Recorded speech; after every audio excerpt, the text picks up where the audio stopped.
Bob has two books. One is called Clouser Flies. Is that correct? Yes. And the other is Fly Fishing for Smallmouth in Rivers and Streams. Yes. The other thing I wanted to point out is there are a lot of spectacular photos on Bob's site, and Bob is a freelance outdoor photographer. Okay. And I was reminded by Jim Wenger that some of the flies that you have, the Clouser minnow, the half and half, the Clouser crayfish, the swimming nymph, the crippled minnow, the mad tom, the darter, and I always get this wrong, the hellgrammet. Yes. Yeah, the hellgramite, I don't push much because any hellgramite that's kicked loose in a river system never stops moving, and it's hard to get your fly to wiggle all the time. Jim Wenger, are you there? Jim? Yes, I am. Got an awful lot of stripers and bluefish and everything else out on the East Coast with your deep minnow. But I also sit there in the freshwater situations here for the stripers. I really loved your crayfish pattern and that, but it used the fuzzy foam and everything else. And I think when I first saw the article on it, you were using cork to sit there and put it underneath the thorax area to give a little bit of flotation and everything else. So what my question is, have you adapted over the years, have you adapted or changed any of the materials in the tying of those flies, the crayfish, the hellgramite and everything else? Because I found that the fuzzy foam wore out really quickly. Yes, I still use it because I can tie the fly when they chew it apart. But what we started to do was use Chuck Ferinsky from Pennsylvania shaves down suede leather, and we were using that for the back. I sit there and I sort of followed, I wasn't using the suede leather, but I ended up using a felt strip and everything else. And then what I would do is I would take the like Velcro, and it was allowing me to brush the felt forward back to make to make the capers a little bit longer, and then twisting it so it came to a point and gluing that together and everything else. So that was my modification and everything else. But I didn't know what if you've been using different materials for like the swimming nymph and the well, the swimming nymph, we never changed that. That's been so good for what we use it for. We've never messed with that with anything else. But the crayfish, because of the furry foam's not too durable stuff, is that we're experimenting with different back covers, and we have not fished the suede back one yet. We're making them and experiment with them yet. I like to see how they change color when they're wet. I want to see how hard they are to cast. I want to see if they drift right, bounce across. There's a lot of things that you need to do to a fly, at least me, before I bring it out and show somebody. Do you still also use the mallard feathers for the claws on the? Oh my gosh, yes. You know why I don't cut no stiff things out? And this was because of my dad. My dad fished real crayfish. He would go out on the river, dig up the rocks, and wear a big straw hat and take his hat off and stick a crab in that, and he'd catch another crab, he'd take it out, and inside of his straw hat was full of crayfish. And I often told my dad, I said, that's why you don't have any hair. He laugh about that. but he would break both pinchers off. And soon as that crayfish that he would cast out hit that water, he had a bass on it instantly. He would let he showed Robert, he says, now watch this. We're going to put whole crayfish on here. He had to work at for sometimes 5 minutes before he got a bass to pick it up. And also when they picked that live crayfish up with the claws on it, you had to let them come back and take that thing 2 or 3 times because they're breaking the claws off so they can eat the thing. Now on soft shells, that's of course different. They eat the whole thing. So I just would use a couple of strands of the hen mallard flank feathers, and of course they moved and added the bulk of the image of legs. And I've never changed that since because I don't have to.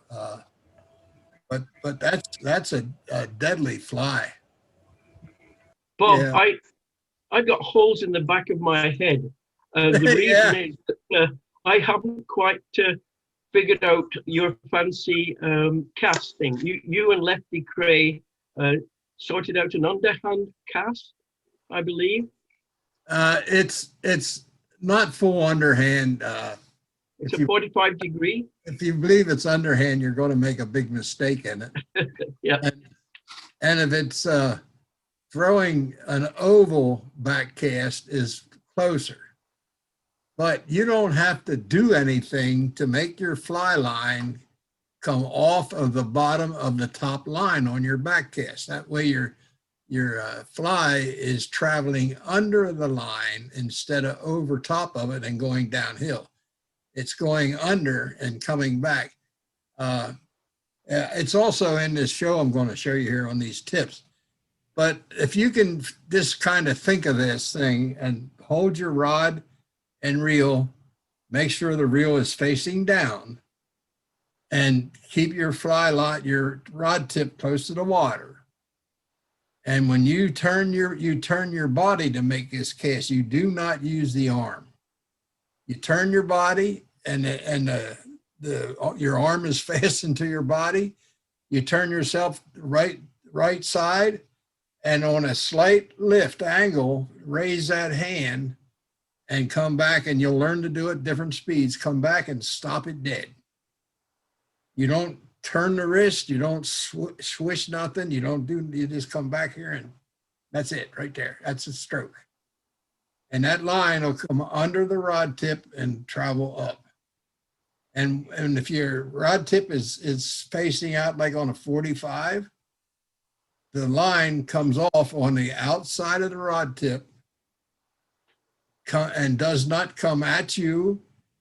It'll stay away from you and the rod tip off the side. You'll never hit your rod with this cast. And if you can teach yourself to stop slow after the fast stop, and maybe you'll be vibrating back a little bit. And when you come front, you just hold that arm dead still and bring that shoulder and hand front, and you learn to push this thing 6 or 8 inches to a stop, like that, straight away. That's it. There's none of this stuff up and down with the arm or sideways. It's just this, and that's your whole cast, right there. Okay, thank you. You can get 100 feet out of that once you learn the different speeds of the stop. Now I have heard complaints and from a couple of guides that didn't want to learn anything, of course, that if you use the water haul. Now here I got fish out there at 70 feet.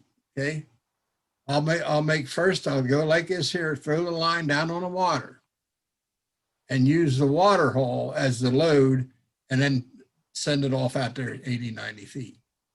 And I had guides tell me, you're scaring everything. And I said, no, I'm attracting them.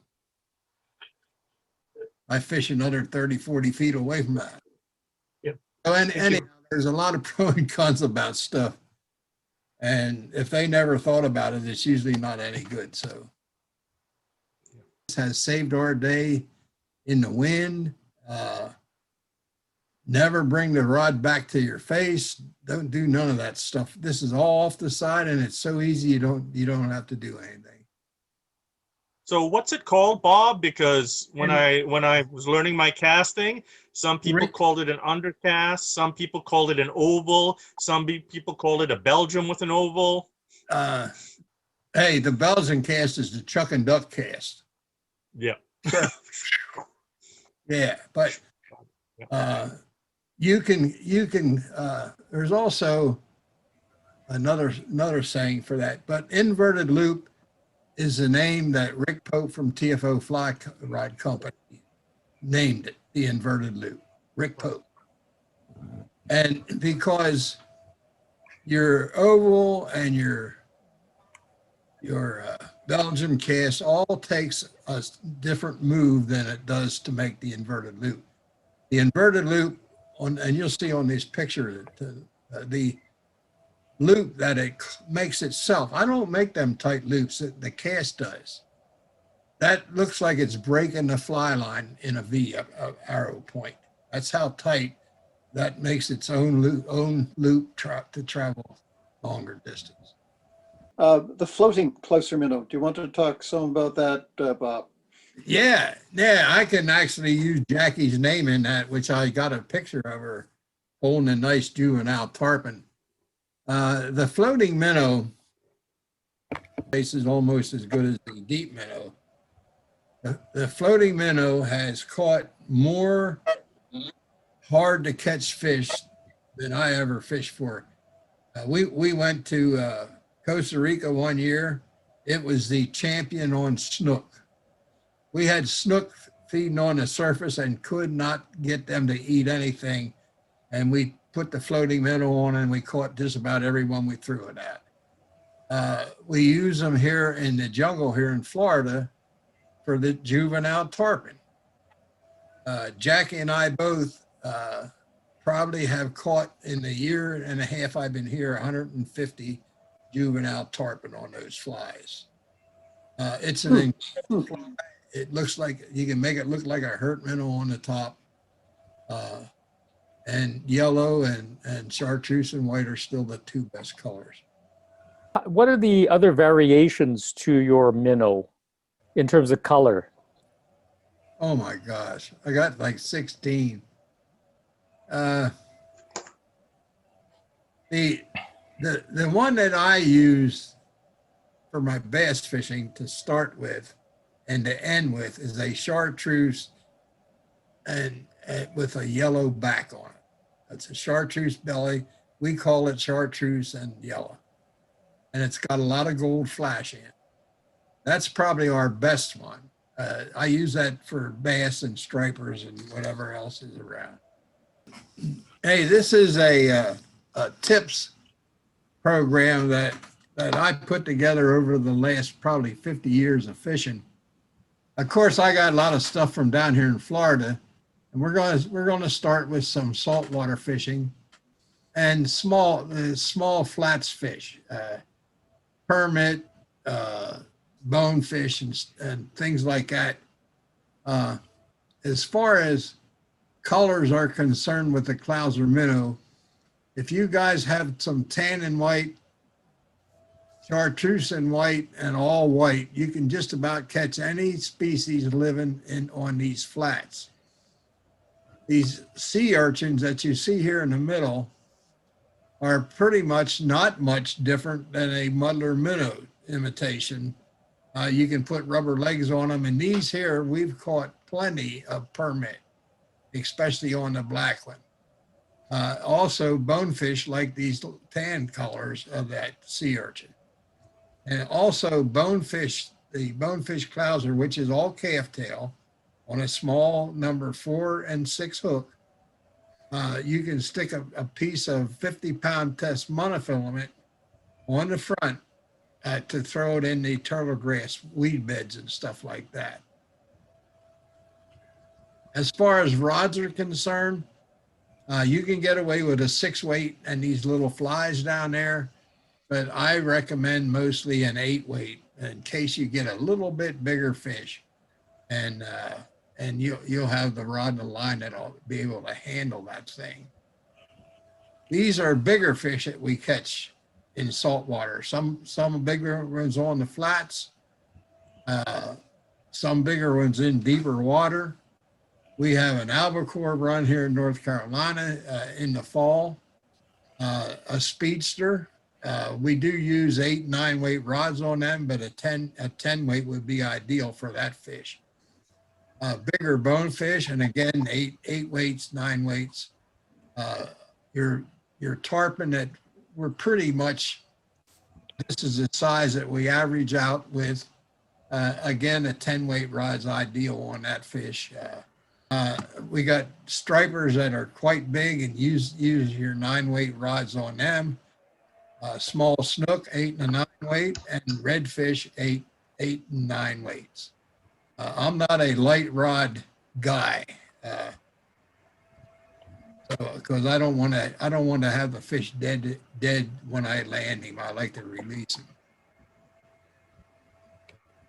This is a little bit of comical fish right here. This guy, this is his first time on the Susquehanna River. He never bass fished in his life. I took him over into the Middletown riffles, anchored the boat, and put crayfish on, and he learned to nymph fish with a crayfish. His first fish was 17 inches. His second one was 13. His third fish was this thing right here, bigger than any fish I've ever caught in the river myself. And he said to me, "Man, this is really getting easy." And I said, "You take a look at that fish and you put him back." I said, "Because it's all downhill after this one." So I think he understand what I meant. Also, I was in the process of developing fly rods for some companies so we could use these things to throw weighted flies. Temple Fork Outfitters built this one here. This one was on the market for a couple years. We took it off. There's a brand new series coming that'll be lighter than these and much stronger than these. So you guys look down the road for a new series of the Clouser fly rods. This is a newer series that they brought out last year called Axiom 2X. This is a very light performing graphite. This is what they're going to make my series out of. And once they get the taper that's needed in order to make that rod that I like to throw weight with. As far as fly lines are concerned, I don't know if you guys ever use or need a full sink, but learn to use what they call a type 3. This type 3 allows you to throw underwater flies and floaters. The fishing a floater with a sink tip line and a type 3 allows you to throw the divers and poppers. I don't usually use a popper, I'll use a floating minnow, and let it sink down. If it sinks right to the bottom, it takes a while to pull it down, but when you strip that, the fly pulls down and climbs back up to the surface like no other fly does. We use this line here late in the fall on the Susquehanna because they get used to hitting stuff that's dropping from the top downward. And when you show them a floater on a sinking line and it moves from the bottom up, you can change their habits pretty quick and catch more fish. The other line is a Scientific Angler's Mastery floating bass bug line. These things will throw anything that you got heavy on that leader, as long as the leader's not too long and you got the right weight or fly rod to handle that weight. This is a Sonar type intermediate slow sinking fly line. I'll use this line in anything that's got up to 5 foot deep of clear water, and you can leave that fly go down to any length you want and start stripping it. You can even let that fly line sink to the bottom and strip your flies out across the bottom, and they won't get hung up or sink any further. This is a brand new line called Infinity. This is a super long bellied fly line. They tell you you can throw 100 feet with it, but you could if you practice a while. But this is a smooth line for 50 to 70-foot cast with a floating line. Absolutely well worth its money. This line here, I don't recommend you guys all buying this line. This is a Hover, a 2-type sink line. A type 2, which is slow, and a fast, which is a sink number 4. This line I happened to carry with me to Canada last year. And I was on a river that was full of walleye.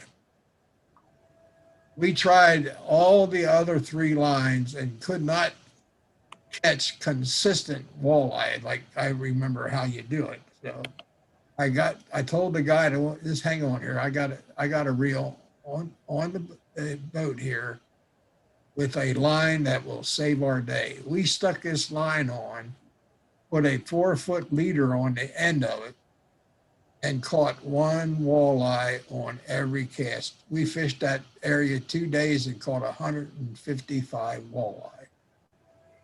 There's the fly. I never had to change that fly. It's a rabbit fur type fly. And it's a snap swivel with a bite tippet of 14 inches on it because we also caught pike in that same river. It was the right line to get the fly at the feeding fish. I've never used it for anything else since. Crazy. Now, building your own leaders, and you guys want to talk a little bit about leaders here, or buying ready-made. All of them work. 9-foot, 12-foot, 6-pound through 12-pound tippets for your floating lines. A lot of this is more for freshwater, bass, trout, and things like that. On your intermediate line, length of 4 or 5 feet. I like 4 feet. I like to get it close to the sinking line because I still believe a sinking line is your sinker. And tippet 8 to 12. On a sinking leader, you can build those yourself at home, just like you would build a 2 or 3 part monofilament leader, using Rio's T14. That's tungsten 14, or Cortland has a lead core LC13. Now they're both sink the same. The T14 has a fatter fly line, but heavier, and it sinks the same rate as the LC13 does. You can make this by cutting a piece 36 or 48 inches long of this, whip loops in both end of it, whip a loop in your tippet material to loop to this, and the other end you loop to your fly line if it has a loop on the end. That'll get your flies down on a regular nymph type fishing situation. I want to say something here about leaders and simplicity in saltwater. If you use anything, I'm going to talk a safety measure here. If you use anything heavier than 25-pound test, it'll pay you to put the 25-pound on, put a 15-pound test tippet on the end of that, and then on the end of that, a bite tippet. Now, a bite tippet, fellas, is something between 30 and 100 pounds.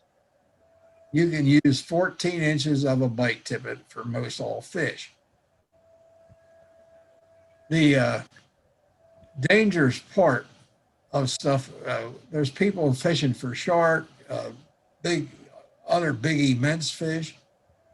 If you have a complete piece of 80 or 100-pound test tippet on there, and I'm talking about tippet from fly line to fly, of 80 to 100-pound tests, there's some guys will not let you in the boat because it's the most dangerous hookup that you're ever going to use. I've seen guys getting pulled out of boats by being rigged with a non-breakable leader. Or if you get it around your wrist or your arm and that big 100-pound fish goes off, you could cut all the skin off of your bone. There's nothing there to break. Your best time thing is to have maybe 15-pound tests, which is awful hard to break inside that leader somewhere, so that it'll break your line off. Lefty and I were in Costa Rica, and we were jumping tarpon. We didn't want to land them. We were just jumping them. We had a piece of 12-pound test in between a 25 and a 100-pound test bite tip. And we just stick the rod up underneath our arm and hold on, and they would break that lighter pound test. But it's very dangerous to have something that will not break when you're trying to save yourself or your neighbor in the boat. You want to get your flies down, guys. And roll them across the bottom. Most trout fishermen do that. I like the flat lead that you wrap around the leader. If you look on the top photograph here, up where that little cursor is, you can see that I made 1, 2, 3 wraps of lead, and then a wrap of the monofilament around that lead, and then wrap the lead again tight. That will prevent that stick of lead from sliding up and down a leader or sliding down against your fly. This stuff here hardly ever gets caught. If it does get caught, it'll break off. It's a much better idea than that round split shot that when it rolls down the bottom, it gets itself caught in between rocks and crevices a lot more than the flat lead.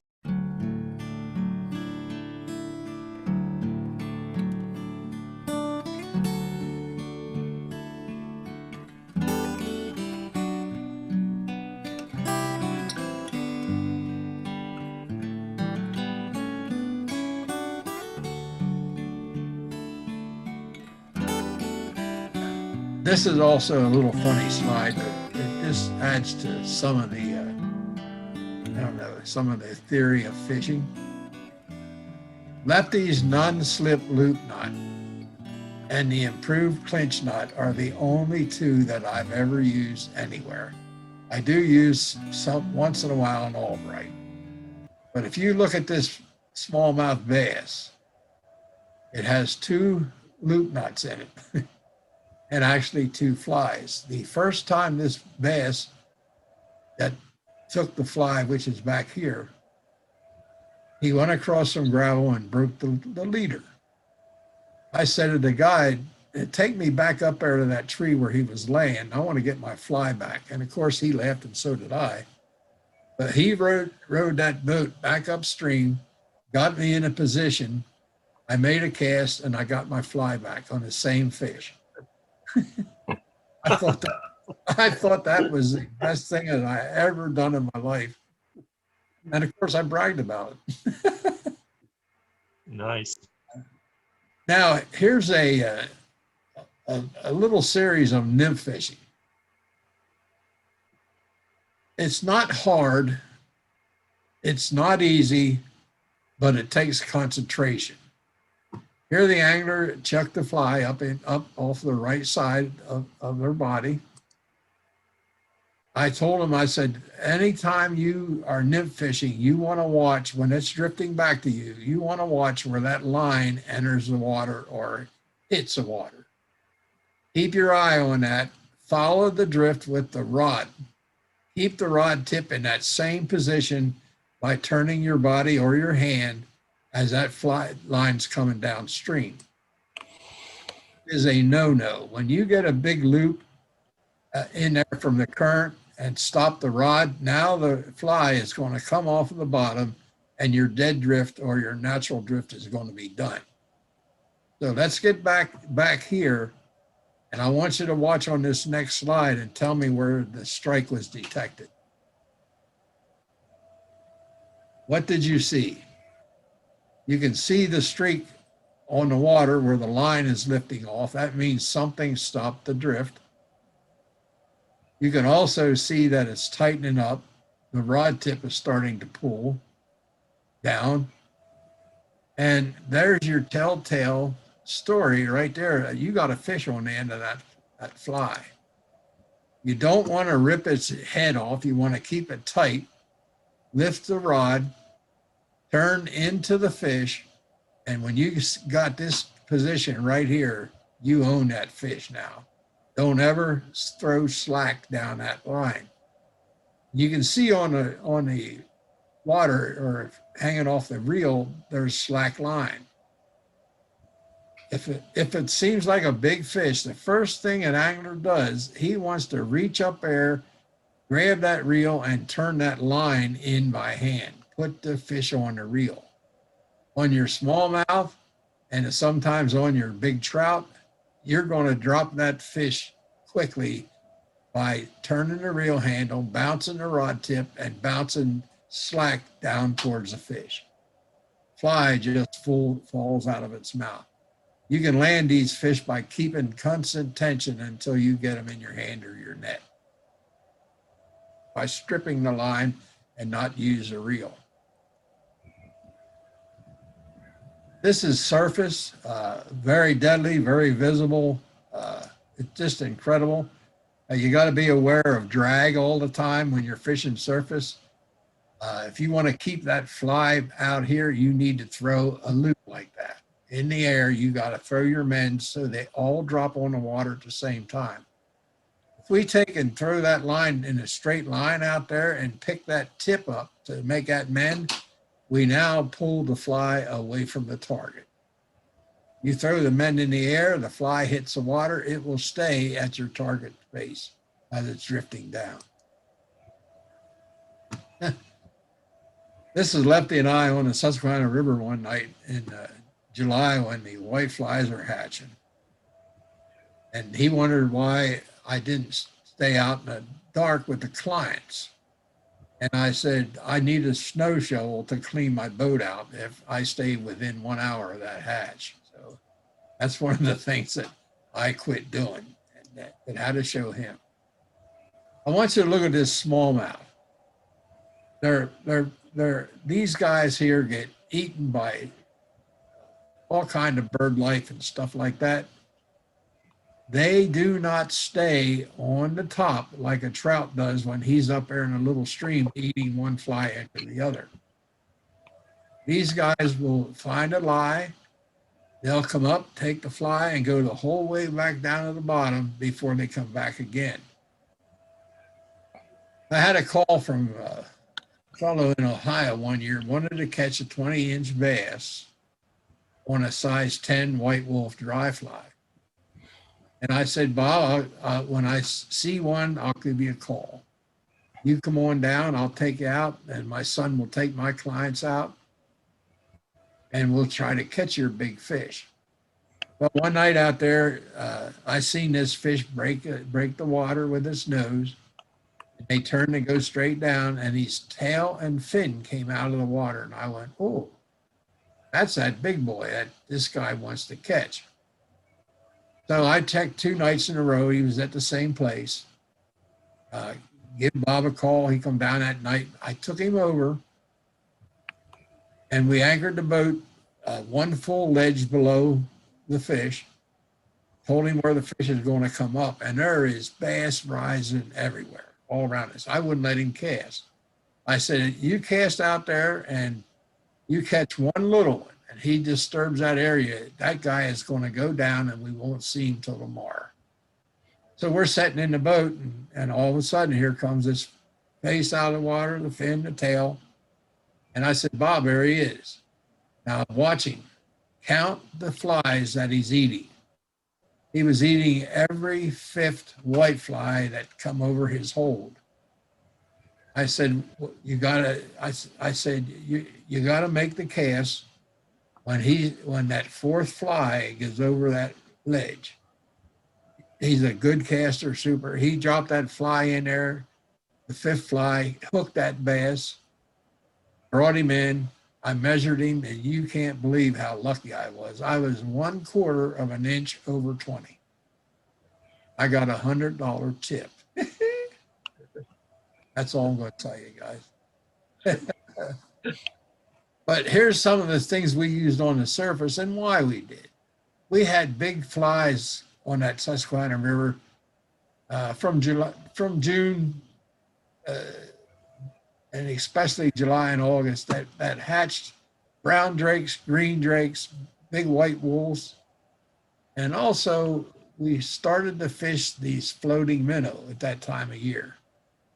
Some nights they would hit noise poppers. Other nights they would scare from them. So we started using these floating minnows and we never moved it. We would cast it out. If we moved that and we seen a fish coming, it would scare the fish back. So we don't quit moving them. They would come up, stick their nose about 2 or 3 inches under that fly and drift with it for 3 feet before they'd suck it in. And they would do the same thing to these flies. And when the hatch was going on and there were spinners, dead flies falling on the water, we would use this type of a spent type fly. These are my imitations of the green drake, which I've caught hundreds of big trout on and also smallmouth in the river. Here's some poppers to carry with you. A popper that looks like a hurt minnow jumping around. All you need is squirrel tail on the back and have it make noise. And usually the pop and stop or pop and pause method was the best for these. These flies here, we put rubber legs on. Now we got a popper, we got a bug up there struggling, or just an insect drifting along. So you can use them sometimes for 2 type of methods. This one on the bottom is Lefty's bug, or what he named that as a Potomac popper years and years ago. This one here, you can fish quiet or what we call non-stop. Just state pop, pop, pop, pop, pop. And if you like surface and lily pads and stuff like that, you can fish frog patterns. This is a noisy frog, and this is a quiet frog. That's all you have to have. And their type of flies too can be put with weed guards. I want to show you what to do with a weed guard. And on the foam heads, I use a lot of foam because I can carry a weedless kit with me in the boat. If I need a weed guard on a fly, I'll take a needle, punch a hole up in the inside, insert a piece of 30 or 40 pound test monofilament. In some cases, I can put 2 pieces of monofilament in there. But you got to watch that you're either going to make a fishless popper, which will stay weedless, or a weedless popper that'll catch fish. And if you take a straight line from this hook point to that mono and cut that off even with that, you're going to increase your hooking 100% with a weedless popping bug. To fish a fly rod with weedless popping bugs in lily pads is almost impossible unless you get a real nice calm day like this where there's no wind. And if the guide can hold your boat still, you can throw poppers into openings like this, drop the rod tip, and short, not hard strips where you can walk them weedless bugs over top of every lily pad straight back to your rod tip. If it's windy, the first cast you drop in out there, the wind is going to blow the fly line in a curve somewhere, or it's going to blow it off the pad and your fly is going to get hooked up. It's a good productive thing to do, but it's sometimes just not feasible with the windy weather and stuff. One last tip about fishing in these lily pads. If you drop a bug in here and you start bringing it back, you'll miss a take somewhere, because what happens, and I learned this the hard way, what happens is I dropped the bug in a place like this. I did not look around first to see if anything was coming. Okay, so I happened to see the thing when it got too close to the bug, of course, because I pulled it out of the water and up on a big lily pad, and that big largemouth sucked that whole lily pad in with the fly on top. And when I tried to tighten up, the fly fell out of the lily pad onto the water. But what happens, you should drop it in there, give it a long wait, look around, and maybe over here 20, 30 feet to the left, there's something coming to that noise. You'll see a lily pad shake and move, or you'll see a wake coming. So keep it there and look all over that place within 20, 30 feet of your fly for a fish coming. Here's something that you'll run into, and you guys in Canada got lakes like this, because that's where this was, is come down and walk to the lake, and you'll see wakes going out. Well, you're scaring your fish. Either get in the water and wait along this, or get yourself a little boat and canoe. The clients in this boat that one particular day, till I got the boat up past that bend, they caught 6 big largemouth off of the edge by dropping that bug within inches of the bank. You throw that stuff around out here and you catch nothing, because it's a clear, sandy bottom. I just love this picture. I was when I got into all this fishing, and I did a lot of trout fishing in my younger days, I became a big trout. Some of them Michigan streams got some big boys, and they will eat 5 and 6 inch long flies. Just one of them things, you'll make a 12 mile drift and get 2 like this is well worth it. Now I got some tips for you guys that got small streams, and you want to use 5 and 6 weight fly rods. They will handle hook sizes 4, 6, 8, and 10, and lightly weighted flies. You can actually make a lightly weighted fly out of a couple feathers and squirrel tail hair. Have yourself a 4 to 6 inch long fly that you can fish for that rare 14, 15 inch bass in them small creeks. These also are good for your big trout on your light rods. Flies that'll catch trout, bass, and everything again with it, and on your small fly rod, 6, 7, 8 weights, are leeches, nymphs that swim, and the foxy red Clouser minnow. This fly here is the West best trout streamer, made out of red foxtail fibers. And that's probably a size 8 hook, a small fly. Now, you guys all met Jackie here, and she likes to have a little fun fishing. And these are some of Jackie's fish, but I want to tell you something, these dazzlers. This is Jackie's pattern. Called me in my tying room here one day and said, "Look at this fly." And I went, "Oh my gosh, look at that." So we can put rubber legs in it, called a crustacean, put rubber legs in it, and rabbit fur, called a rabbit fur crustacean. And it just a dazzler with feathers out the side and little flash around the head.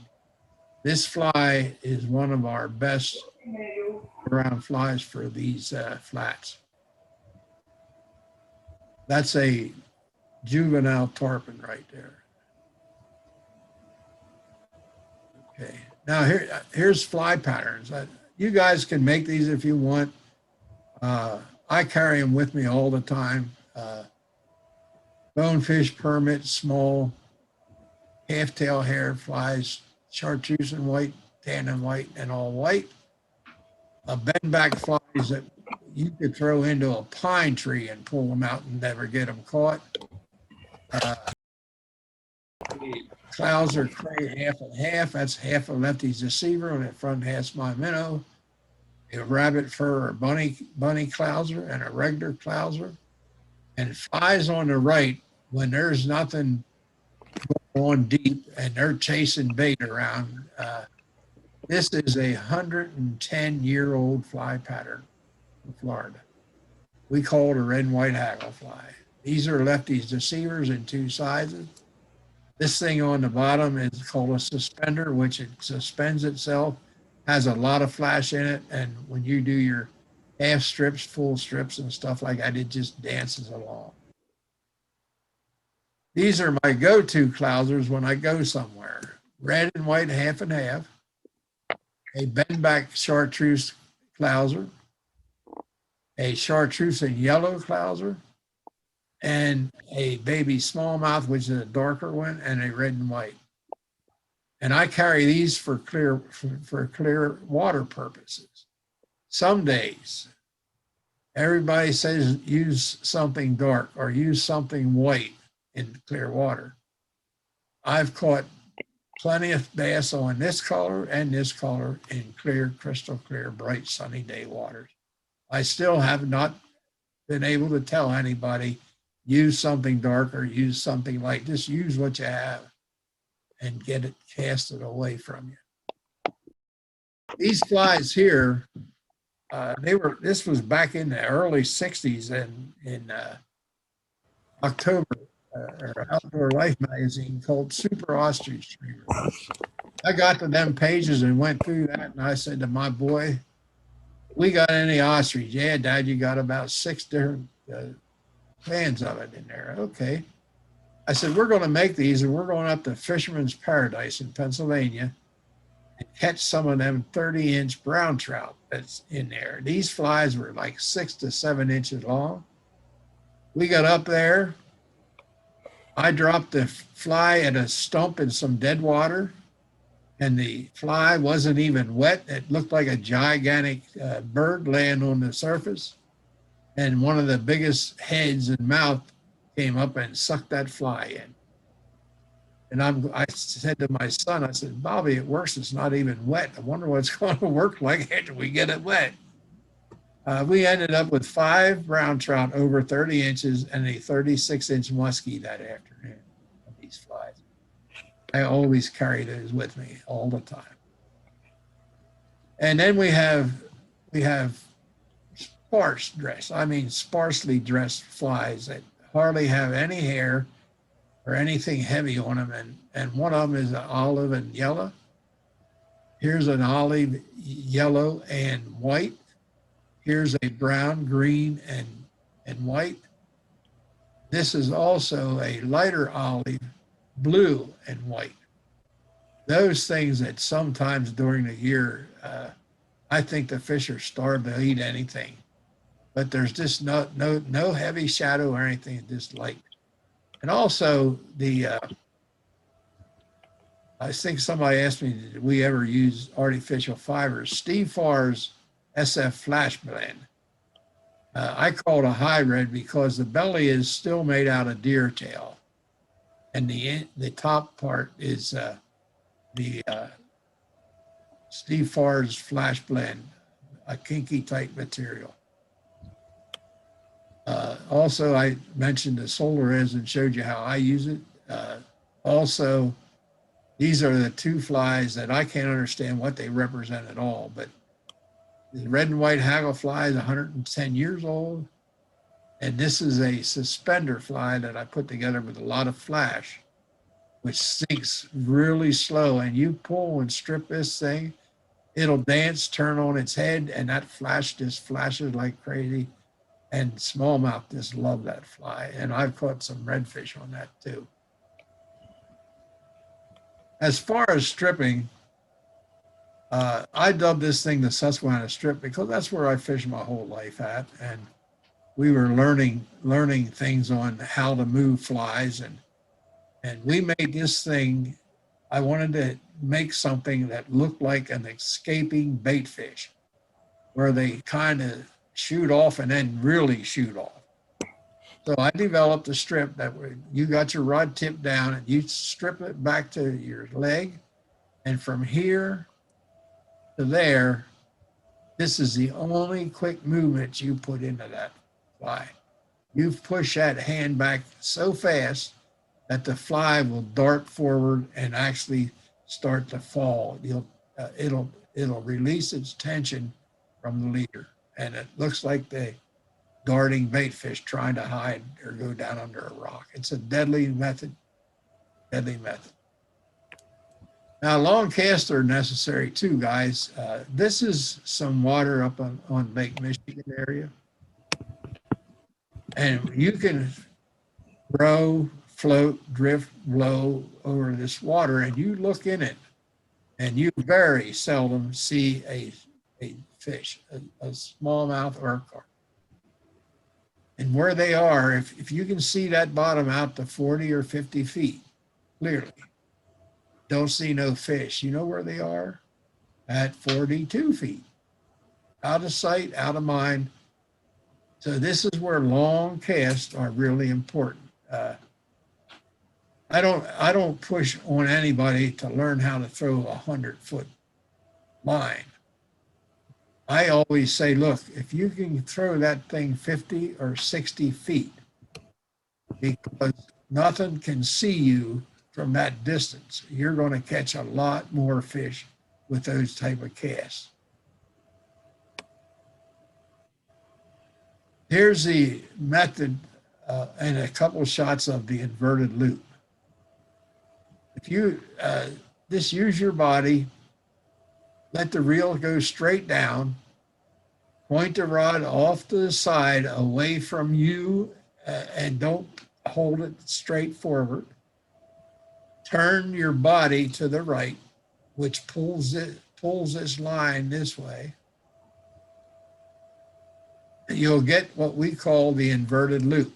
Here's the top fly line. Here's the bottom of the fly line traveling above the top fly line on the back cast.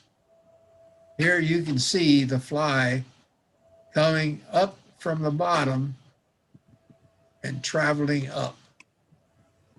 When it's traveling up, it's still going back, and it'll keep the load in the rod. If you do not use your arm, and now you use the body, bring the shoulder front, hand straight away, and the line will automatically come off the tip and stay away from you and the rod tip. That's all on the right side of the angler. Look at the load in that rod. And as far as loops are concerned, it will throw its own tight loop. You don't have to learn to do that. If you, Lefty used to say, Bobby, if you're doing something, you're probably doing it wrong. Don't do anything but load and unload that rod.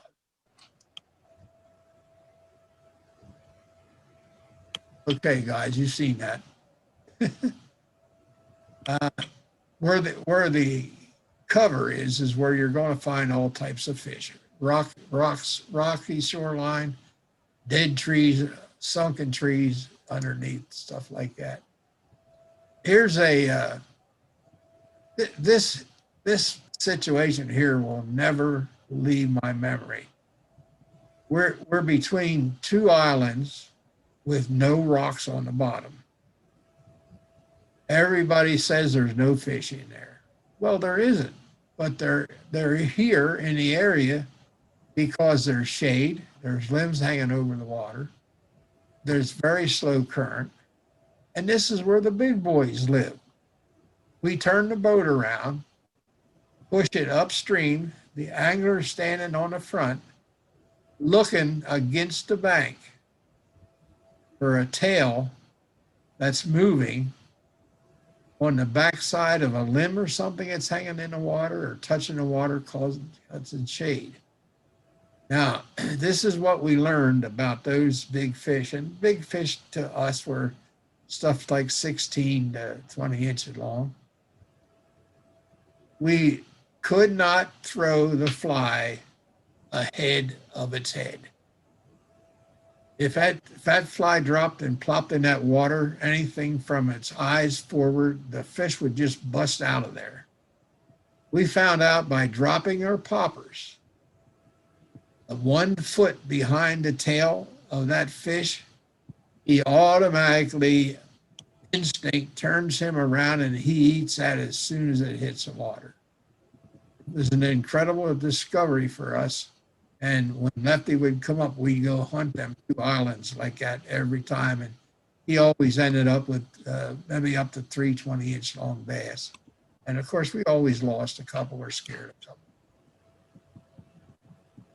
Grass covered edges. This is a little run that went back to a lake that we fished. And we come in here a couple of times and we'd spook a big old bass out of here. And I said, we're going to get him some morning. So we went out there. I stopped the boat right here where it dumps into the big river. The angler cast a fly 1 foot against that edge of that grass, and there's what lived there that whole time in about 2 feet of water. An incredible finding and another nice tip to tell you to look. Now, guys, I got a couple other things here to have some fun with. If you guys are available for carp, these fish are incredible fly rod fish. They can be sight fished, caught pretty regularly on a sinking fly. I use a crayfish pattern or that foxy red minnow on these carp. The thing you got to learn is they'll pick that fly up and they will not run with it. There's no stretching the line, nothing. This is all sight. You can see the white lips right here, there. When he has his mouth shut, that is completely dark.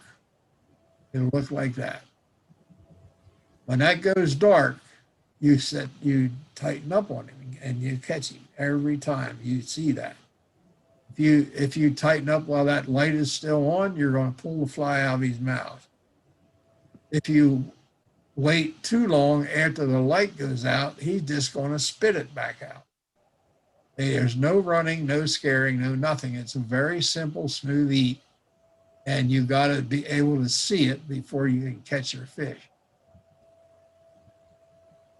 This is an area on the Susquehanna River, it's about a mile wide in here, where we would go down and walk the shallows in the center of the river looking for carp feeding out in here. There was probably at that one time, there was probably 80 to 100 carp living just in this big circle here. Today, there's none. The bow and arrow guys got them all killed off. We'd stand there and we'd look for a mud streak, something different making ripples on the water. They are next to impossible to see. And of course, you do everything right. You sight fish and you'll catch your fish. It takes 2 guys to net them because there's some good sized fish that eat your flies. Lots of fun. And other species, fellas, sunfish, rock bass, walleye on fly. This is something that Blaine Chocolate and me and Linda did for Lefty, a commemorative for Lefty. I called Blaine, wanted to come down and have Blaine catch a big muskie on a Lefty's receiver. I made one 12 inches long. We went down the first day there. Blaine caught this fish late afternoon. We got it off. We tried for another one. We missed another fish. Pulled into the bank and it started to snow. And I said to Blaine, I said, where did you put, after we got in the car and drove about 5 seconds or so, I said, where'd you put that deceiver? Oh my God, he said, I left it lay on the trailer fender. Well, we stopped, walked back, couldn't find it on the fender. I went down where we had the boat parked, couldn't find it in the leaves. So he said, once it'll get daylight in the morning, we're coming back right away at daylight. I want that fly. So we came back and driving out. Now you got to understand, we drove in along the railroad tracks, got out, took a rake, raked up the whole place where we had the boat trailer set, and did not find the fly. We're driving back out and Blaine says, there it is. I see the flash. I looked down where he was looking and I could see like 5 strands of flash sticking out of 2 inches of snow.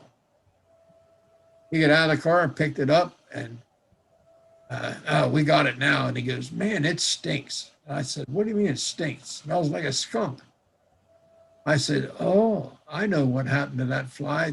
A red fox picked it up, smelt the fish thing from the muskie on it, walked down along a railroad track and stuck it in his mouth, and he spit it out and sit there and peed on it and left.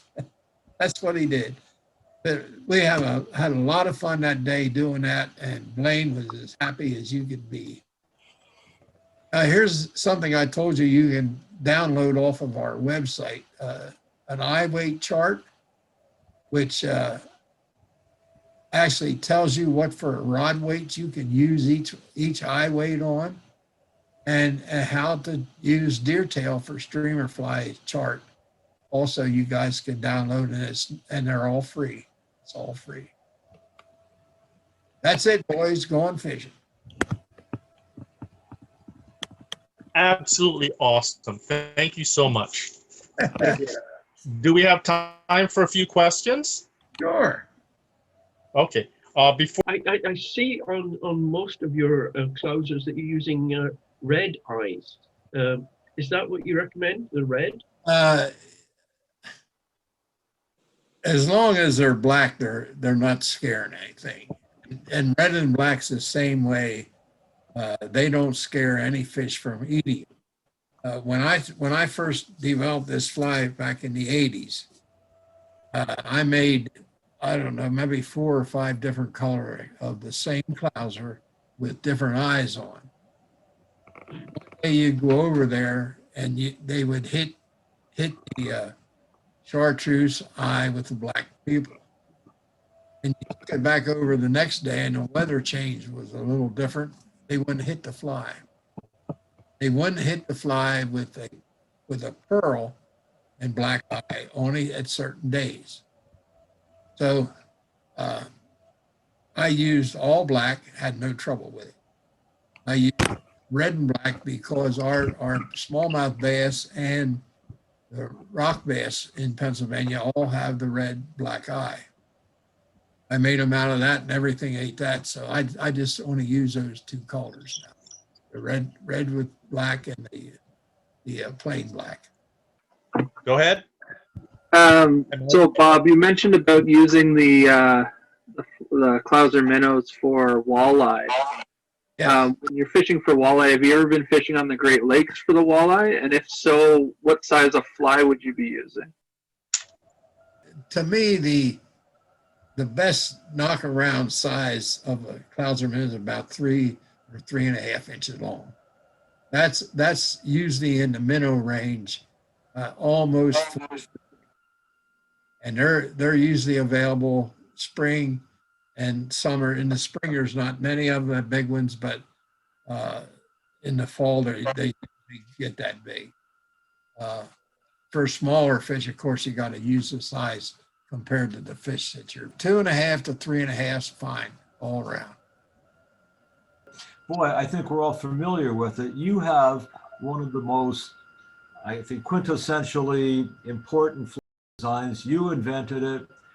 And every time I go to a fish store, there's Chinese knockoffs or knockoffs coming from around the world with your design knocked off. Have you explored any kind of legal action? Have you taken that to these importers? I mean, this has got to bite your butt. I'm not going to spill the beans right now, but I have never found a lawyer that wanted to sue a company for a couple $100. There's probably 10 companies that flies all over the world. One of our friend lawyers found a real money-making company. I'll let you know sometime down the road whether it works. Hey guys, I think that's it. I'm going to get ready to go to bed. Thank you very much. All right. Thank you, Bob. Thank you so Thanks, much. Bob. Thank you very much. That was amazing. Thank you. Hey, thank you. Take care. Keep in touch. Thanks, Bob. Yep. Hey.